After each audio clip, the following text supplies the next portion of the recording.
अंदर पानी सारे कमरे च पानी नहीं आया इन्ना पानी नहीं आया है।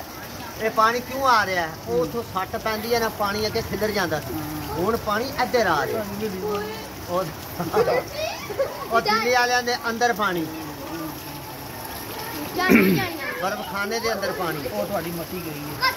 साडी नहीं, मैं अपनियां बन्नियां ना बिगड़े नहीं, ओ गगड़ियां गई गगड़ियां दी सारियां दुनिया दी आज तक ले सारे न्यूज़ां ते चली ले। कोई नवा काम थे नहीं, उन्होंने दी घूमन दा काम नहीं है, इहदे च घूमन दी कोई खराबी नहीं है। पानी पिछे आते थी ना, कोई आना गोगे के आते था ਤੁਹਾਡੀ ਉਹ ਜਨਾਬ ना ਉਹ ਜਿਹੜੀ ਹੈ ਨਾ अगे कब्रिस्तान फुल होया थी, उथों मैं पानी काट के आया हूं, ओ फिर जा बड़ी ਉਹ ਫੇਰ ਜਾਂਦੇ ਨੇ, ओ फिर जान लग गई।